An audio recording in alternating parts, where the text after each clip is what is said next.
Welcome back, ladies and gentlemen, to Back Porch Overs Club, episode 25.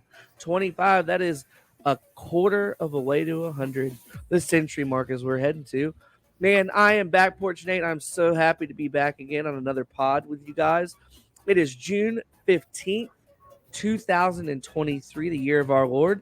I am joined on the Back Porch tonight with my boy Scott, Back Porch Scott, aka Scotty D, aka Scotty Betts, aka Scotty Wins. He is here. We're going to talk a lot about NBA Finals, NHL Finals, Stanley Cup, MLB, dog days of summer, football's upon us. Let's get it going. Hey, Scott, how are you, buddy? Well, this morning, Nate, I woke up to a nice future cashed into my bank account. And then I ran to Amazon to go and spend it. So the dog days of summer are here. The future has been cashed. We'll talk about futures and tying up your money, but I will say the risk and reward is worth seeing that plus sign in the bank account. It was great to cash that future on the Vegas Golden Knights. I was telling everybody what you were cashing in on recently. Yeah, so you Vegas Golden Knights. Give us a little background on what you won.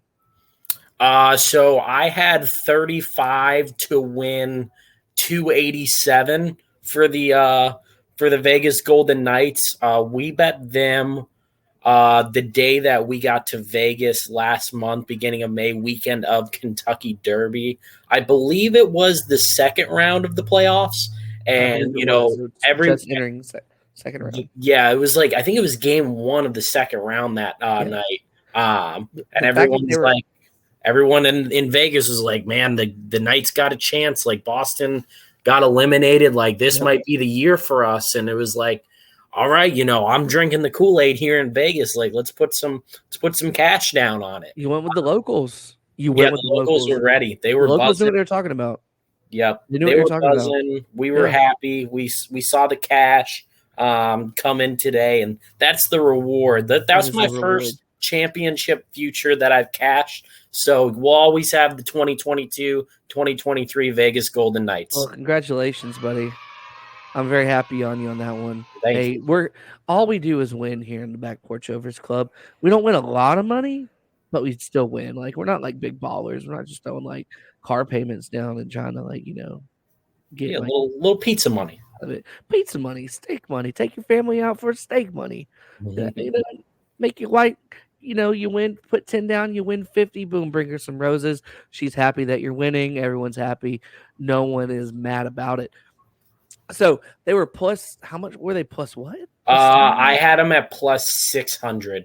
Well, I bet them a small amount after before game one at plus 600. And then after game two, when it was split 1-1, it was up to plus 750. So I sprinkled a little bit more on. So a little bit extra on the second bet.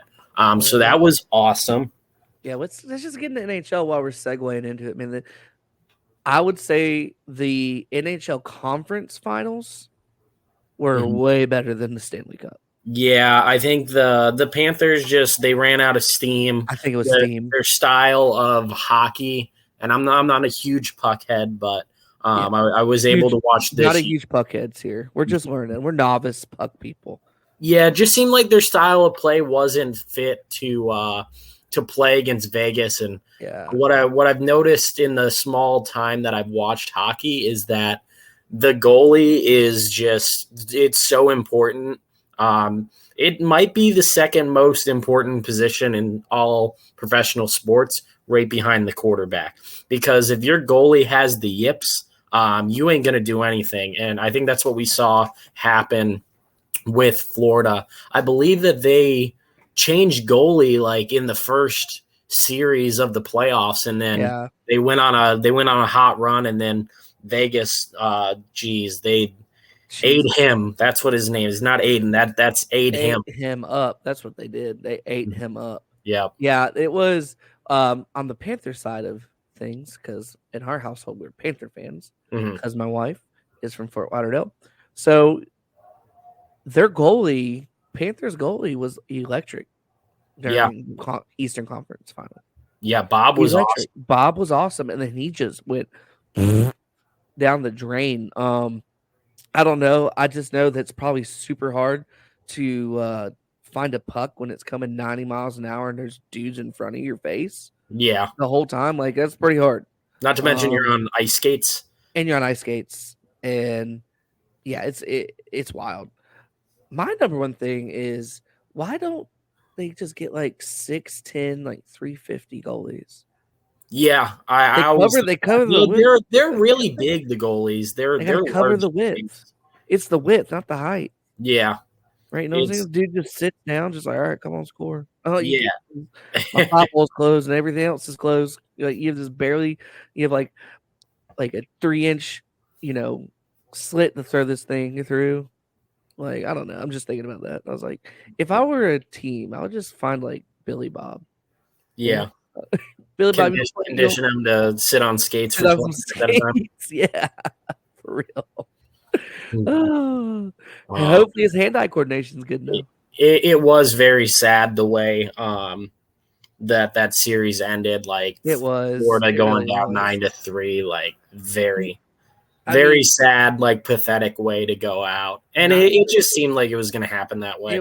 When they scored, they were up 4-1.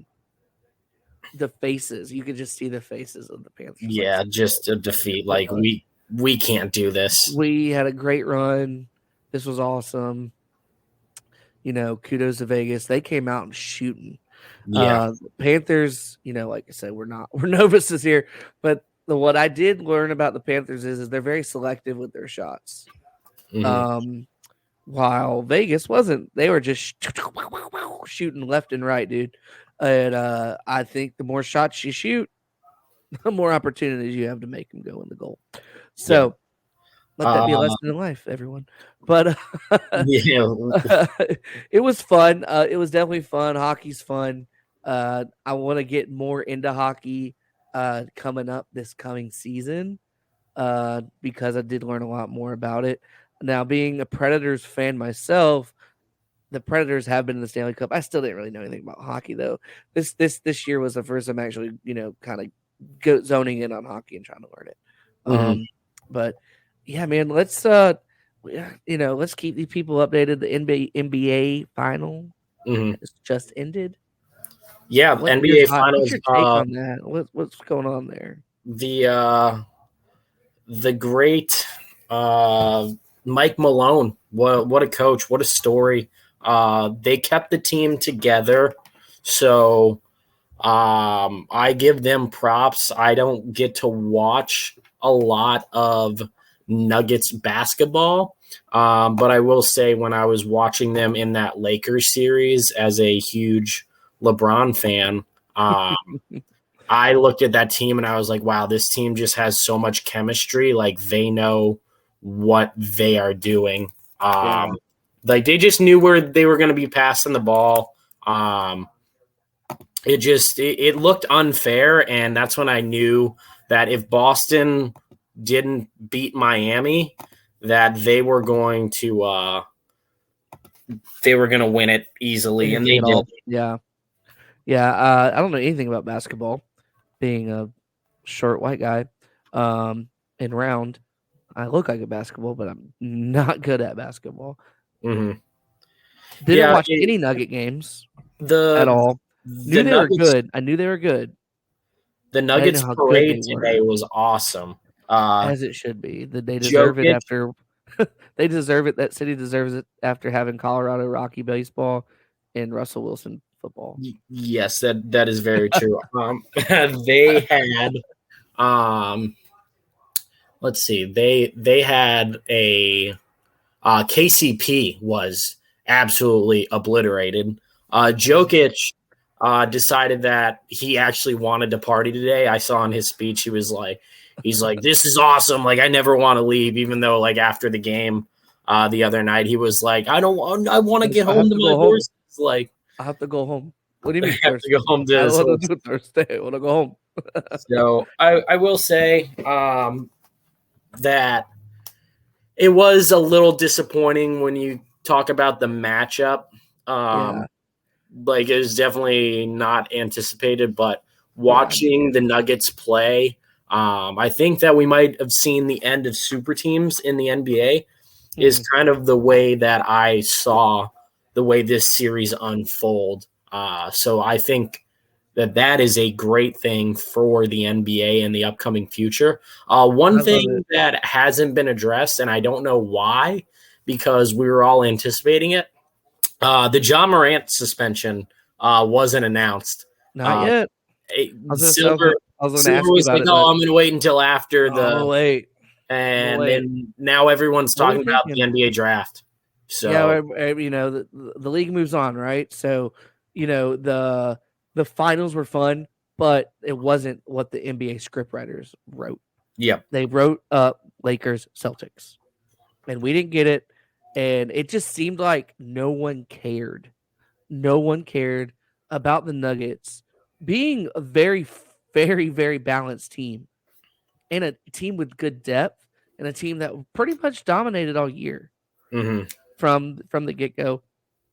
But the most impressive thing about the entire entire thing was the numbers that Joker put up. Like, what was it? It was a video game numbers.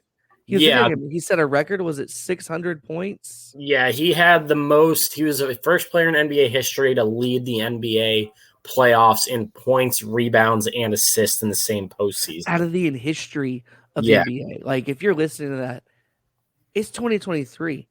We've gone through greatness. A lot of good players. And this Serbian, who was picked last in the All-Star game, pickup game. This year. Not like last year, not like he was young. This year, this guy did that. And he was unstoppable. There's nothing you could do about it unless you hack him and foul him. Yeah. It's insane. What he was doing. He just looks so unathletic doing it. He looks so unathletic, but he's so graceful when he's shooting, when he's assisting. He is 2 steps ahead of everyone on the court. He is, and it's just like you look at it and you're like, all right, a league dominated by athletes. Purest athletes, one of the best athletes in the world, right? All the NBA guys are great at being athletes. And then you have this guy, and this guy, he just loves horses. He loves Serbia, loves his family, and he's just he is literally breaking records. The funniest stat, well, not really stat, the funniest fact of Jokic is that when he got drafted, his name flashed across the bottom. They didn't have anyone walk up to the podium and announce it. He was literally drafted in the middle of a Taco Bell commercial. Yeah, it was like during a Taco Bell commercial. It was like Jokic. Jokic definitely lives Moss. Well, that's what it's all about, man. He lives Moss. Lives big Moss. That was honestly a sign. Yeah. Those signs. You got to pick those signs. Unathletic, getting picked during Taco Bell commercials. Absolutely. Awesome. You know, Denver's happy to have him. We're happy to watch him. He's going to be paid handsomely. He's not going to get any endorsements because he doesn't want to do any commercials. Guy just wants. Yeah, I don't even think he wants to play ball. Like he's just doing it for the check so he can buy more horses.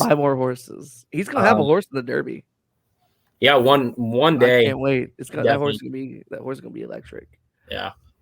Speaking of futures bets, I think I threw away $50 today by betting on Brooks and Max Homa to win this tournament because Xander Schauffele -8. They said the winner was going to be between -6 and -9. Xander Schauffele and Ricky Fowler just go out and shoot 62s on the course record here in LA and looks like they're gonna rout the field. I mean, they're already at the point where the experts thought the winner was gonna be. So they just gotta play par golf the rest of the way. I don't know what they're gonna do with pin locations tomorrow to try to make it harder. But yeah.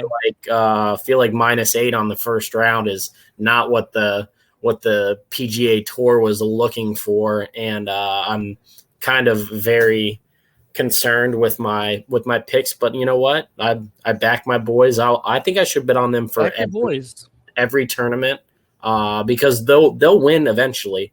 But Brooks is great at winning in majors, so he's off to a rough start right now. But even Rory's -3, and they're only through like 7 or 8 holes right now, I think. So I mean, looking at the whole, it's in LA. Like, how hard can it get? Yeah, right? I mean the rough is bad. No big trees, no yeah, crazy underbrush. Beautiful course. Yeah, so, but I mean, it is day one, so I don't want to overreact. I think the course we played last weekend was harder than this. I don't know about that. I don't know. Those greens were definitely grass was awfully high. The amateur also just hit a hole in one, like 2 minutes before we went on this recording, and it was pretty electric. I love it. And it was the second one today. So I love US Open. That's awesome. Yeah, the US Open is great. Which is your favorite of the majors? What's that? Which is your favorite of all the majors? I mean, I love Augusta. I love the Masters. The Masters is just something about that course, and these guys. I mean, they play. Yeah, Rory's only on hole 6, and he's -3. So rough.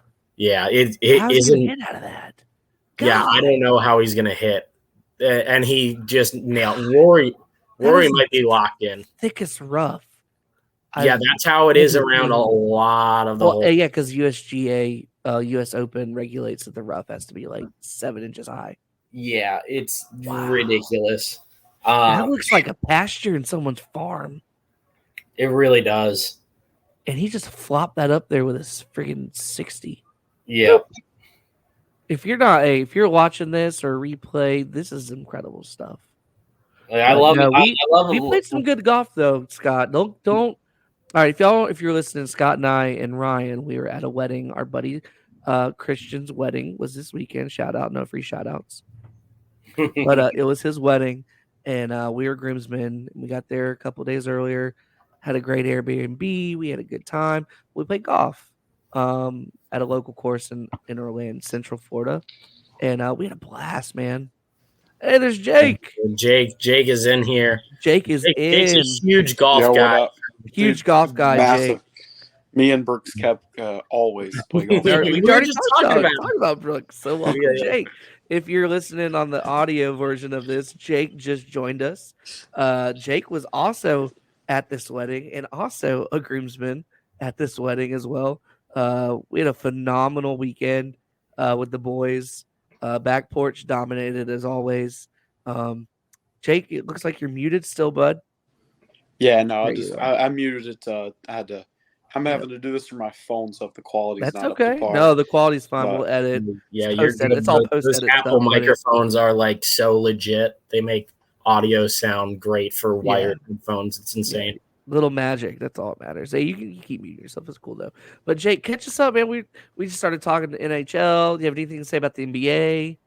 We talked about the finals. What was your take on the finals? Yeah, I think it's just time. You know, I really made me happy that the Heat lost, and it really made me happy that we can stop talking about Jason Tatum choking in the finals, because now we have a new superstar that couldn't even put up the same numbers that Tatum choked with in last year's finals, and that's Jimmy Butler. I mean, Himothy could not show up. Is he really Himmy Butler now, or is he just a choke artist? I don't know. Some are saying, not me. Some are saying people are saying the lights were too bright. Yeah, the street lights must be too bright for Jimmy at the finals, just like they were for Tatum. That's all I'm going to say. Maybe his focus wasn't there because of his coffee. Maybe. He's too busy trying to sell coffee down coffee now. Yeah, y'all know about that story, right? Yeah, about how he started his coffee company. Yeah, in the bubble, he's charging $20 a cup. $20 a cup, and the reason why is because people always had hundreds. He was like, yeah, normally everyone has hundreds in the bubble. Well, he said when they were paying him like their per diem in the bubble, they just gave him check, like they gave him envelopes full of hundreds. And so I guess if I just everyone wants coffee. So I'll just make my coffee $20 and no one can break the change. And just so he came out of the bubble, friggin', coffee entrepreneur, a connoisseur. Hence why his basketball game is lacking, obviously. Yeah, I don't know. For me, I was excited to see. I mean, as a Celtics fan, I don't think we're beating Jokic and the boys. So it doesn't, like, at the end of the day, it doesn't really matter to me. Well, I mean, it does, but it comes doesn't. out. But here's the deal. I love Jokic's reaction to everything. To me, I know people are like, oh, why can't he be like Kobe and cry or Jordan and cry and all this stuff? And I know there was surrounding circumstances around a lot of those photos and things that have happened outside of the basketball world. But dude, come on. You're telling me this fat kid from freaking overseas comes in, dominates. I mean, it wasn't even close. He had more points, rebounds, and assists than any player all time in the finals. And that's a wild stat in the final. The history of basketball. Dude, and he's just like, I want to go home and be with my horses and see my family. Home. Like, dude, amazing. And then they tell him there's a parade on Friday. He's like, no. I gotta wait to go home. That's incredible. And I get it. Like big time sports fans are like, oh, he should be celebrating. Nah, Aaron Gordon did enough of that for the whole team. Yeah. Let Jokic be who he is. It's okay to have one guy that's different in the league. Like, it's fine. And it just so happens to be the best player in the league at this moment. And he was with his brothers. Like, they celebrate differently. I'm assuming, like, how the Eastern European person is. Like, they're not going to, like, cry because they won basketball, but, like, they're going to celebrate with their team. Yeah. Correct. Because he did celebrate with his team. I love the after he shook everybody's hand, though. After he shook everybody's hand. Yep. Everybody's hand. Yep. Just a gentleman. Which is a gentleman. And then, like, him and his brothers, like, lifted their head coach up, like, in celebration. Like, that was cool. And Malone then, was loving it. Malone, oh yeah. Mike Malone was so drunk today, Jake. I don't know if you saw the video. I didn't. He was they were talking about Bruce Brown because he's on a 1-year deal, and he was like, "You think Bruce Brown's leaving this place? Hell no. We're running this shit back." And like he's like and like Bruce Brown's like looking at him like, You gonna pay me the money that I'm gonna get because I'm about to get the bag like in free agency. Like you can't speak for me, but he was hammered. He had a shirt on that said put that in your pipe and smoke it. After his game one press conference after they won against the Lakers, and the story was the Lakers losing, not the Nuggets like dominating, and he told them like put that in your pipe and smoke it. Like just all time awesome for Denver. I mean, 47 years, never won the title, never been to the finals. It's always great to see a franchise get their first one. Yep. Because sometimes that's all it takes, and then they build a dynasty, or they're just for the they reach the mountaintop and they just stayed there. So kudos to them, and they've been trying hard. Yeah. I want your guys' opinion on something else, moving away from the NBA, because I was talking to Nate offline with this, Jake, and there's the rumored report. We all love Hard Knocks. Football season's upcoming. We'll talk some CFB and some NFL here soon. But first off, we got to hash this up with the Hard Knocks rumor that they're going to go back to the Lions this year. The Lions became like the NFL's like love fest team because of Hard Knocks, and everyone loves like the undrafted guys and Man Campbell and all of that. But it was fun. It was interesting. Yeah, really good Hard Knocks. But here's the thing: like everyone followed. It's the same. You know what it is? It's history repeating itself. Everyone fell in love with the Cleveland Browns in 2018 in Hard Knocks. They loved Baker. They loved the way that Hugh Jackson was talking about driving the bus. Like, when you're sitting in my seat, you can drive your own bus one day too. And then they had a good season. They won 7 games, and then 2019, everyone's all hyping them up like, oh, they're going to win the division. They're going to go to the Super Bowl. Like, they're the next team. And then they come out and fall flat on their face. Jake, do you feel that the Lions are going to come out and fall flat on their face? Because I think that the love fest is going to be over for the Lions this year. Hot take, Jake. I mean, here's the thing. The Lions are still the Lions, right? I mean, did overnight, because they got to go on a TV show, they become relevant? or are they still the Lions? And that's all. They play a four-play schedule. And let me say something about Hard Knocks. If they go back to the Lions, they are accepting that they have no new ideas and they can't figure it out. I mean, to be completely honest with you, there's a better version of Hard Knocks. I know you guys aren't soccer guys, but it's called All or Nothing. It's on Amazon, and they follow different soccer teams throughout their season, which is kind of like Hard Knocks in season. 20 times better than Hard Knocks because they choose a different team every year, just like Hard Knocks had done forever. So if they go back to the Lions, I mean, to me, if you're going to go back to the Lions, do the in-season Hard Knocks with the Lions and do a preseason with a whole different team. Because then at least you get a different experience because we all know that Dan Campbell's going to talk about biting off kneecaps. Like it's going to be the same thing. And so I don't think they should go. I don't think they should go back. But I think the Lions have a chance to be better. I mean, they had a lot of games last year. Correct me if I'm wrong. Weren't they really close in a lot of games? I know close doesn't count in the NFL or any other sport that we care about. But I'm pretty sure there's a lot of games that are close in, and they did add some pretty key pieces. I don't know if they'll fall on their face or just be, a little better than mediocre. Playoffs will be tough, but I don't know. That's a good question, but I don't think they're going to get 15 rushing touchdowns from a running back this year. Let's just get into it. Scott, pull up their schedule. Yeah, let's get into the Lions. Let's get into the Lions. Let's talk about it. While Scott is looking at the Lions schedule, I'm with Jake. You're HBO. Like, show a little more creativity. Don't go back there. Just because the ratings were good doesn't mean you have to go back and get the same ratings because you're probably not. All right. I would say in season would be better. I want to see. Easy. I'm not gonna lie. Huh? Their schedule's kind of easy. I'm not gonna lie. We can go into that. Their schedule's kind of easy. I think personally, I just think they then in season to show a different perspective of how Campbell and the coaches operate with their team. And like seeing how different preseason meetings are, position meetings are, and post and like during season meetings are, and how the players interact with each other, and seeing how their families interact and stuff like that. So yeah, I would like to see the cult because that's honestly preseason culture is the sky's the limit. But when you're in the thick of it, when you're in the trenches mid-season, I want to see if that grit message is still there. I think if you're going to do preseason, follow them through the season. I mean, if you're going to do preseason with them again, don't choose another team to follow through the season. Just follow them through the season, and then next year, like I said, the way that All or Nothing does it is really cool because they start in preseason with the soccer team, they follow them through the whole season. Hard Knocks needs to go to that model because last year was kind of lame. They went from the Lions, and then they went to the Cardinals, and like the Lions was awesome, and then you flipped over to the Cardinals for in season. It's like, man, this is kind of lame. So they should just choose one team for preseason and in season, roll with it for a year, and choose a different team the next year. I'd like to see that. Just say I like that. I mean, All or Nothing. I've seen that on Amazon. I'm going to check that out. I mean, my EPL team was followed 2 years ago, Arsenal, and it was just a really cool look because there was some drama mid-season.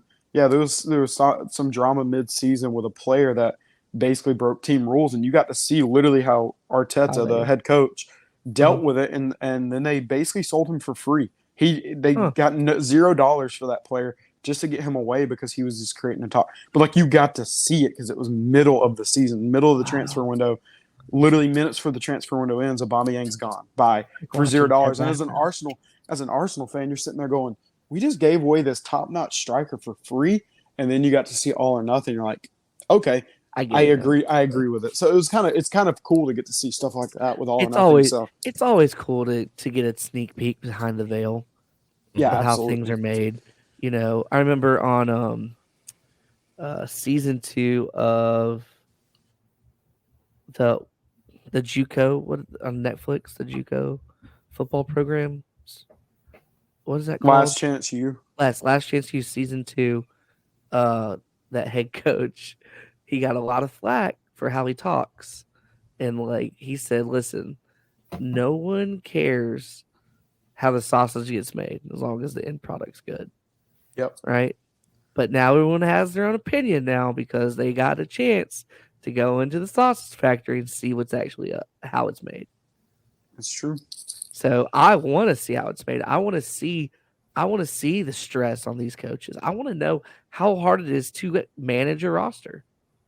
I want to know how hard it is to keep the culture alive and during a season. Like 17 games, you're with these guys more than your family. Yeah. Mm-hmm. Like I want to see that. I want to know how close these guys are as brothers. I want to see how close these coaches are to each other. So we see coaches get fired at coaches, but that affects the assistant coaches more. So I want to see that. So I'm excited for it. If they get it, cool. If not, whatever. But I'd like to see a full season thing, like you just said, Jake. I think that'd be really cool. Let's go through. Scott's ready. He has the Lions cupcake schedule for us. So let's go with it, Scott. Real quick. Is Goff still projected as their starter? Yes. Yeah. So Hooker's the backup right Hooker now, is the backup. Okay, Hooker. Cool. And then they get the Lion. running back. Who's their running back? Because they traded Swift and they got Gibbs, right? Okay. Yeah, they got Gibbs and they signed David Montgomery. Okay. And I know they signed they signed like an offensive lineman. That was a pretty decent signing. So go They've for it. Done I'm just a making lot sure I'm in the knowing offseason. things. They position themselves very very well for success in offseason. Their defense is still dog. Their defense is still pretty bad. It's still boo-boo. But it's a whole lot better than last year. Yeah. Well, they were giving up like 40 points a game last year. So. I was giving up 35.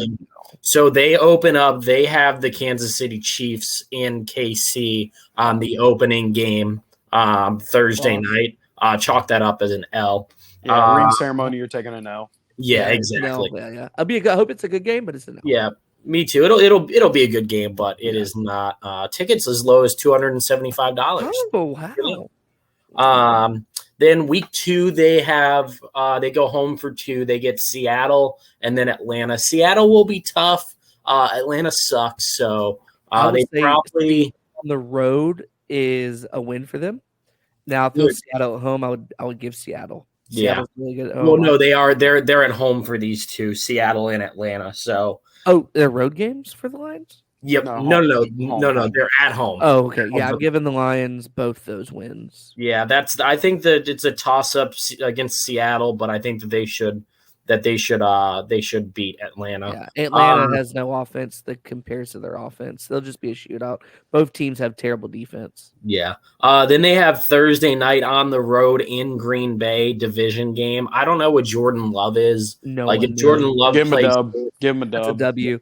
That's a dub just because it's Jordan Love. If I remember him 5 years ago at Nevada, he went to Nevada. If he was that good, he would have gone to a Pac-12 school. Yeah. Then they play at home versus Carolina. Win. Yeah, that's a win. I don't. But one of these rookie quarterbacks is going to have a great rookie season. It happens every year. It's going to be Stroud. Or is it going to be Bryce? And we might be surprised. They could lose. They could lose that one. They could lose that game. Let's give them a loss. Let's humble them. Let's give them a loss. I mean, okay, 2-1, but I will say, then the home game against the Panthers defense, they should win. They should win. But I'm saying one of these 2 quarterbacks has got to pop off. So I mean, you just don't know. But yeah, we can give them. It doesn't matter. We can give them a win or a loss. Yeah, right. Give them a tie. Then they go on the road for 2. They play Tampa and Baltimore. Win against Tampa, loss against Baltimore. Yeah, agreed. Same thing. Then they have a home game versus the Raiders on Monday night. That's a win. Raiders. I don't know. The Raiders. I don't know. Yeah, depending if Jimmy G's throwing the ball to. I mean, they drafted what's it called? The tight end, right? What's their offense looking like? No, Kincaid went to Buffalo. Michael Mayer. They got Michael Mayer. Michael Mayer. No, but they got Devontae Adams and Jacoby Myers and Hunter Renfrow. So, and then they have Austin Hooper. So, and third tight end on the Vegas Raiders. Shout out OJ Howard. What a buck. Wow. No. the thing is, by that point in the season, is Jimmy G going to be healthy? Yeah, that's the question. If Jimmy G's I'm going to say he won't be, and I'm going to give the Lions a dub there. If Jimmy G's not healthy, there's a chance that Tom Brady's going to be playing quarterback for them. So no, we all know, and you know what? You know what? Maybe I will give it a dub because I'm pretty sure Jared Stidham's there, right? Am I right? Yeah, is he still there? Is there? Yeah, give him a dub. He played at a pretty decent university. Yeah, let's give him a dub. No, Raiders dub. No, Raiders are going to win. The Raiders will be lucky to win like 3-4 games. They're so Josh bad. McDaniels will be fired by this time or what?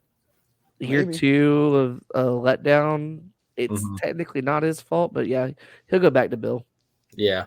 Then they have a bye week, and then they go to the Chargers, who are the most overrated team in the NFL. But Chargers midseason is good. Chargers. So I'm going to give them an L. That's an L on the road to San Diego. I will also, this is a hot take here, but I'm going to give them an L at home against the Bears. I think the Bears are good. I think the Bears, I'm not falling into the Justin Field hype. Not at all. Yeah. But the Bears are a better team. I'll give it to the Bears. I'll give the Bears. The Bears defense and the Bears offense got better. Their defense is going to be really good. Yeah, so I'll give the Bears that one. The Bears. Then they get Green Bay at home. Dub game. They'll sweep the Green Bay this year. That is Thanksgiving.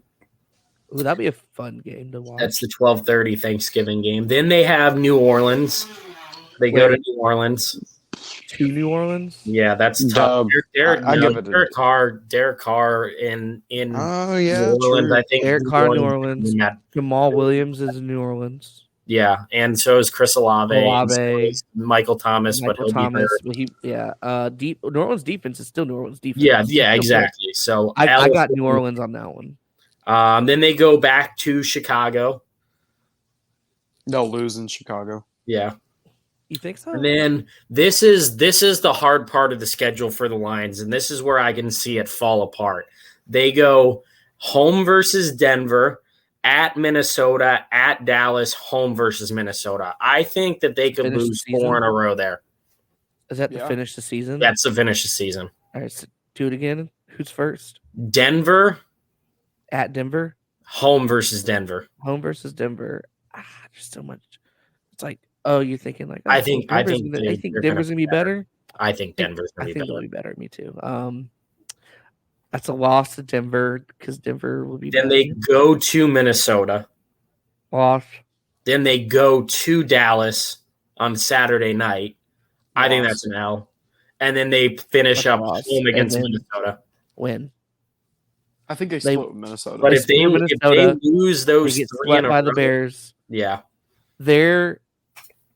I didn't have it calculated how many wins I think we have them at 9. A wild card. It's a wild card because Minnesota's going to win the division. Yeah. Well, I think that calculates them close to 9 and 8. Yeah. So I mean, that's last year. That's close. That's about what I had. I think their schedule is favorable, though. I didn't really take that into account earlier. If they fall flat on their face, though, with that schedule, Dan Campbell's got to be fired. Mm-hmm. Yeah, as much as I'd hate to see him go. Yeah, he would be fired. Yeah, just means he's just spitting bricks and maybe they can poach a certain head coach from Cincinnati. That'd be kind of cool. That'd be real awesome. I think he locked down. It'd be awful for you. No, he is. I don't it still makes zero sense because the year that since he went to the Super Bowl and Jake, you know this, he was the betting favorite to be the first coach fired. Yeah, I know. Which brings me to my next. I don't know where. Yeah, I don't know where I found this earlier, but they were talking about this on the radio the other day, and I'm trying to find where we can find it, but I'm on FanDuel right now. I'm looking at NFL props. First coach fired this year. I'm feeling Brandon Staley. Brandon Staley, first coach fired. He doesn't have a great record, like overall. Yeah. Missed the playoffs two years in a row. No. Yeah, he is it his third season or fourth season? Third. Yeah.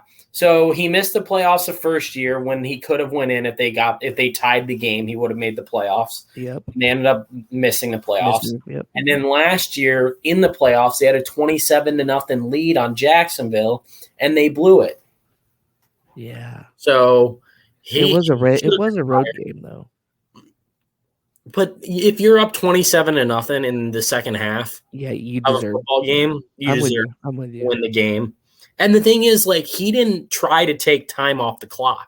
He was trying to throw the ball and like make Justin Herbert look like that dude, but he clearly isn't. Like, we all know Justin Herbert is Justin Herbert. He chokes. Like, that's what he did in college.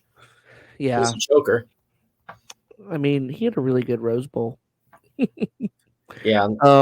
After losing Staley to go to the playoffs. His seat is very hot.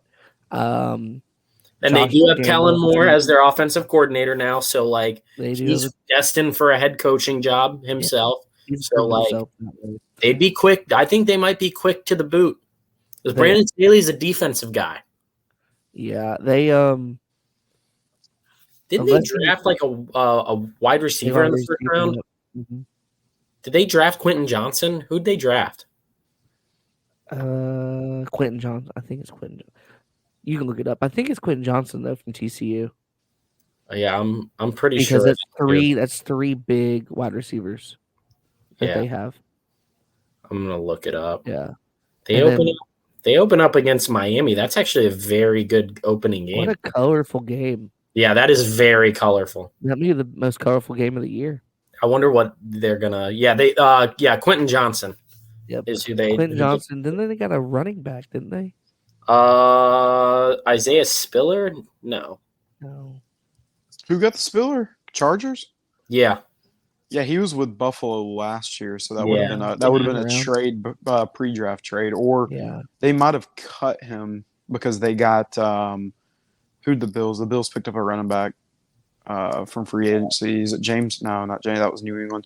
Anyways, Spiller was with the Bills last year for sure. So that's. I will point out this: if Justin Herbert gets hurt, the Chargers might be the worst team in the league. Who's their backup? That's fair. Their backup quarterback right now is Easton Stick and Max Duggan. Ooh, Max Duggan. The Dugster could be okay, but not for the NFL. I don't know. Yeah, be tough. I hear the XFL. I heard he holds a mean clipboard. Yeah, he'll look good doing it with that red hair. Speaking of, you guys covered the dog days of summer already. I'm assuming, not right? Yet. Not yet. We're not. Listen. We're 45 minutes into this. We're getting there. Listen, there's one thing that we have to talk about with dog days of summer, and I don't mean to swing this focus from NFL if we want to stay here, but there is two sports going on in the summer. You guys know that, right? There's a little bit of baseball action. There's a NASCAR. little bit of. That's not. I mean, it is golf. NASCAR. Golf season. I guess there's three sports. Golf is a sport for sure. So you got baseball. Mm-hmm. You've got a little bit of PGA, and you got probably the hottest topic on the market right now, which is the MLS. But so I want to do. I thought you were going PLL because I'm a huge Water Dogs guy. Well, Water Dogs are amazing, but I want to do something really quick. So Scott, I already have yours. I need to know from Nate. Who is the best player, most successful player, and also happens to be your favorite player all time? What? So your favorite player of all time. Just hopefully that player is also whatever sport you want. Who's your Manning. All right, so Peyton Manning, right? If Peyton Manning was playing for your favorite team, right? Mm-hmm. Well, I guess he did, right? He did play for your favorite team, right? Yeah. Mm-hmm. All right, cool. Imagine this, and then Scott, I'm going to do you next. Mm-hmm. How would you feel if Peyton Manning, after year one, transfer portal is active back then, he says, "You know what? I'm going to go to Alabama and play." How would you feel? Because I know you hate Alabama the most. Oh God. All right, cool. That's the reaction. Ugh. Scott, LeBron James, right? You're probably your favorite athlete of all time. How would you feel if he went to the Boston Celtics? Yeah, not good about it. Not at all. Okay. So now you all know where I'm going with this with the MLS. That is how I feel about Messi going to the freaking Inter Miami, which, by the way, I do have to bring a point. He has not signed a contract yet. Is he going there or is he not? But if he does, it's a crazy contract. I just want you guys to kind of get in your headspace of how I feel about the move as an Orlando City fan. Get exercise.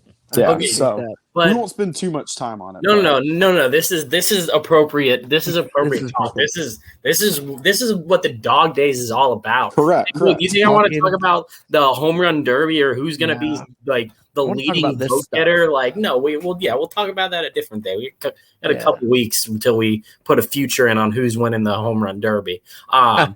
This is a great talking point because I want to bring the attention because I still don't understand it because the European League that Messi was playing in, the most popular, the most competitive soccer league in the world, correct? So he was in France. Like, what are the different leagues? He was in France. You have the English Premier League. You have La Liga, which is probably the most people are going to argue top two. So that's Spain. So Spain is La Liga. EPL is English Premier League in England. By tiers. So tier one leagues. Which are they? Tier one as a league, and you don't count what happens in Champions League. You're gonna go English Champions Premier League. Throw that away.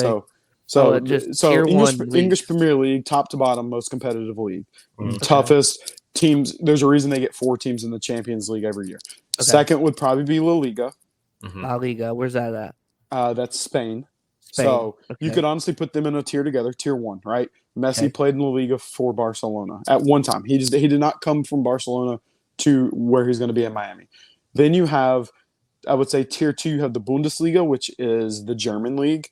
And right there with it, you have the French league, and I'm blanking on the name of the French league, and I can't believe I'm blanking. The Wee League. But they're also a very competitive league. And then you start falling into your tier three. And I'm probably blanking on another league I could put in tier two that's super ultra competitive. Does each country have their own league? Yes, for the most part, yes. The exception would be like Wales doesn't have their own league because they're part of what used to be called the British Premier League, the English Premier League. So but Scotland has their own league. Really? Yeah, Scotland has their own league, so they're not a part of the EPL or anything like that. So you're taking Messi from a tier 2 league, and MLS is what you would call like a it's kind of like it's hard to call it a retirement league. It's more of a, think of baseball and think of like what is it? Is it AA or AAA that goes straight to the majors most of the time, Scott? Yeah, I mean, so there's a lot that will skip AAA, but majority of the time you're going. Yeah, so look at it as your AA or AAA league. So the MLS right now is getting young talent from South America and other places in the world, and then they have their own academies, and they're building them up and basically sending them away to the bigger tier 1, tier 2 countries and clubs, right? So that's kind of what the MLS is. And then with the MLS, you can sign 3 guys that are on what we would call a max contract. They're called designated players. They're above the salary cap limit that the MLS has. So you bring in a guy like Messi. You bring in a guy like Wayne Rooney. You might recognize the name. Ricardo Kaká, Nani. These big name players, right? They come in as designated players. So you can only have 3 retirement type players on your team, or up and comers on your team. So it's very different because a lot of people want to call MLS a retirement league. It's not a great league. Yes, I agree. It's not a great league, but I don't look at it as a retirement league. I look at it as a farm league because we are sending players overseas all the time. So you're getting some retirement type players, but it's more of a farm league. So like in baseball terms, think of your AA, AAA type teams. So David Beckham, go ahead. My biggest question about the move for Messi is that there are a lot of people dogging it, saying that he did it for the cash grab, it's not competitive. Is this a comparison if LeBron takes a contract to play in China at the end of his career? Or is this like Mike Trout, when he's 40 years old, he can't play in the league, but a team wants to give him a chance and he goes down to their AAA to try to figure things out? Is that what this comparison is? Why is it Messi? Is Messi not staying in there in the competitive league because he can't compete at the highest level anymore? Or is he strictly doing this as a cash grab? So I actually don't think it's any of those things. And I don't think you can really compare it to like a LeBron or something. The only way you could compare it to LeBron, Messi had a 1 point, and I'm maybe off by like $1 million or $2 million here, $1.4 billion offer to play 3 years in Saudi Arabia. Mm-hmm. It's not about a cash grab. If it was, he would have billion. Correct. Yes. And like I said, It was over. He was over $400 million a year for 3 years. Oh my! So he turned that. So it's not a cash grab, as much as it could be. What His I'm wife thinking, wanting to live in Miami, them wanting to move to America to live in Miami for their kid to have kids. Mm-hmm. The potential that he's going to get to own an MLS team one day, just like David Beckham, and then he's already branded by Adidas, so he's getting a giant chunk of money from Adidas and Apple. So any new subscriptions since they announced he was coming to the league on Apple TV worldwide, he gets a cut of. Any jersey sales or anything from Miami, he will get a cut of. And then he's going to be making, it looks like $50 million a year for 3 years, so $150 million. So again, it's a lot of money, but and he already has more money than he can spend. So probably. I don't know if it's a cash grab, if he just want to get out of.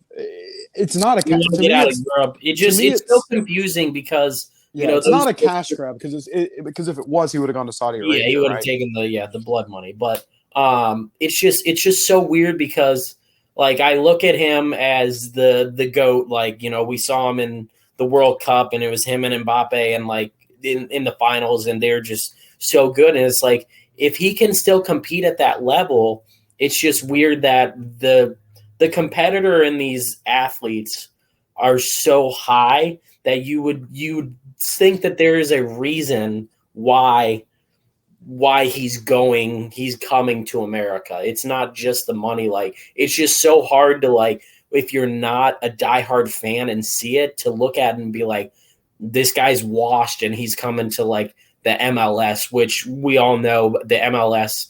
How many guys for the U.S. national team play in the MLS? Like it's not a high percentage of not them, anymore. Right? Not anymore. There's probably they have a when our team was bad. There was a lot of guys that played in the MLS, but they probably they play a lot of international.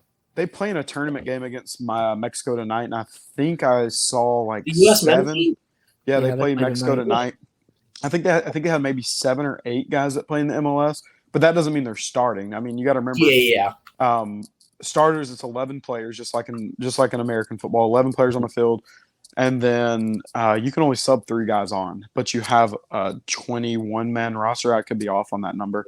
So you're actually in the World Cup. It's like a 24-man roster, but 3 guys are reserves. They can't be subbed in or out unless you declare it before. It's kind of confusing, but either way, American players are now seeing, and this is something I said about 8 years ago to my buddy who coaches soccer back in Alabama.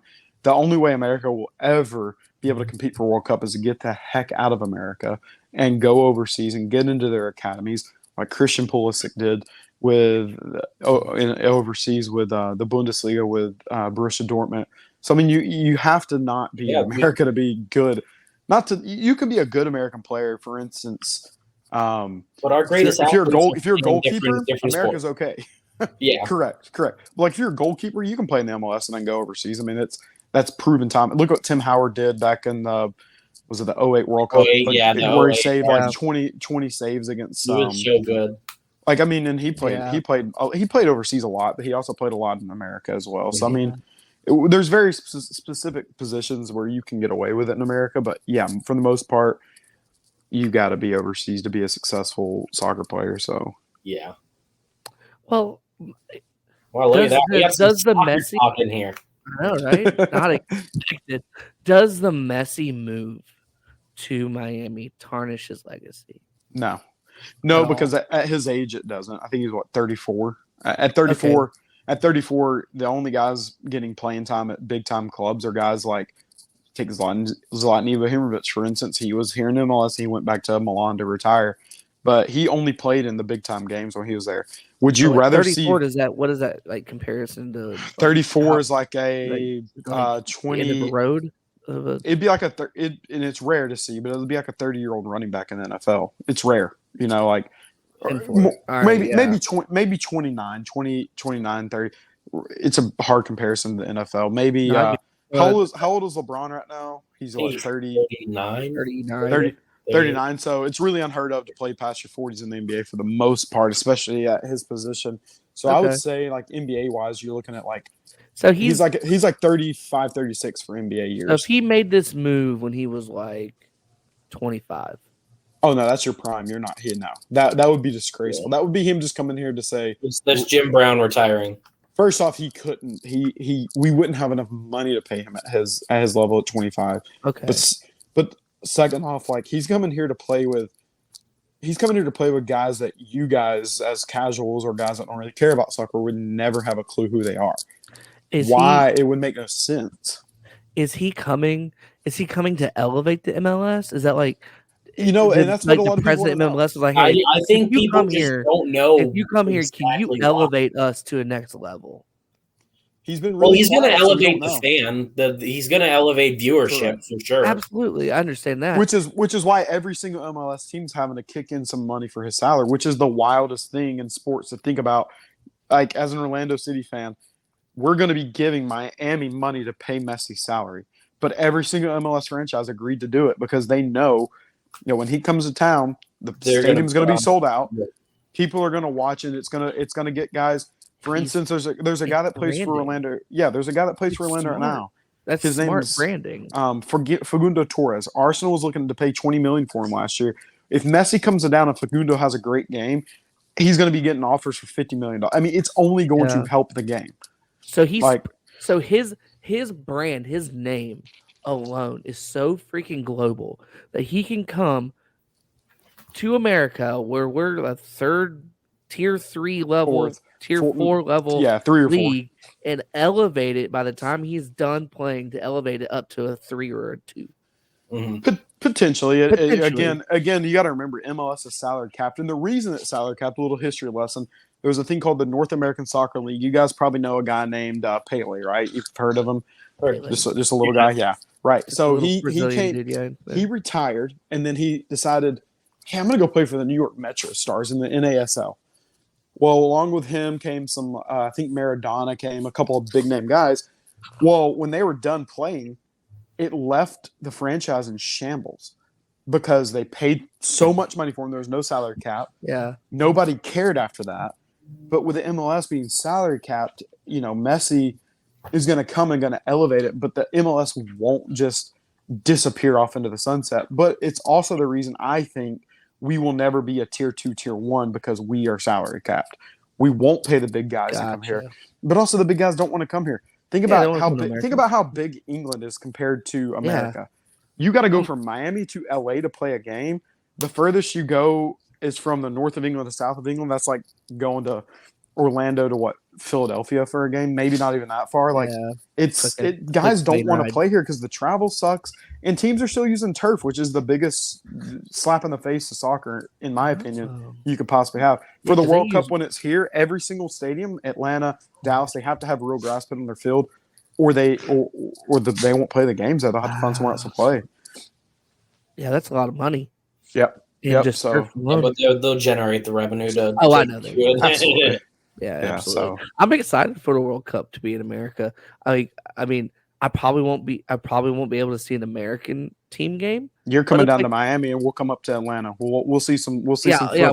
Where I'm at, I can go Miami or Atlanta. I'm gonna see a game. I don't care who it is. I just want to see a game. Yeah, it'll be electric. It'll be cool. Sorry, we can get off soccer now. We spent like 20 minutes. No, we're good. No, it's good. Good. It's dog days of summer is what we're talking about here. The summer is such a grind. It's just porch talk. You know what I mean? So just I have a lot of questions. The dog days is so yeah. There's a lot of that's our soccer talk of the year right there. Listen, it's all good. All good soccer though, but all good stuff for sure. It's fun. It's fun educating people because, like, most Americans are like just like you guys and a lot of our listeners. They've never. But with Messi, this is exactly what the MLS wanted. Yeah, he turned it over, and now, people are interested. People are interested because they want to see the LeBron of soccer. About it, yeah, because it's a business. Correct. It's sports business. It's so smart, and kudos on them. Question is, can anybody in the world do what he's doing right now and elevate and instantly elevate without even playing? Like, you know what I mean? Like, I don't think so. It only could be a soccer player. Mm-hmm. Yeah, correct. I mean, the next guy up for something like this would be Mbappe, but he's a lot younger. I mean, so you're looking, and that's really it. I mean, there's no right now we're in such a. And I mean, I guess Erling Haaland is what he did with Man City, just destroying the entire league. But like, even he is not such a big name as Messi. Even I mean, Ronaldo could have done this, but he went and took the Saudi money. I mean, that's where he's at. He's in Saudi Arabia. So I mean, he could have taken. He could have, which is fine. But Ronaldo is. He lived toward that. Yeah. So I mean, not anybody could do it now. It's a once in a lifetime player coming over to hopefully elevate the game, and then it's going to be the David Beckham effect. Who the hell would not want to play for David Beckham or Messi one day? You know, when they own a club. Yeah, so. That makes a lot of sense. You know, being us, you know, just American football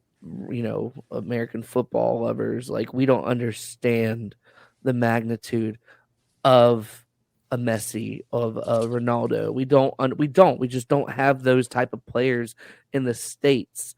Like, yeah, LeBron's global, but he's not that global. The closest player I can compare it to for an American athlete would be when Kobe Bryant went over with the Redeem team, and how it was was it Japan or was it China that year?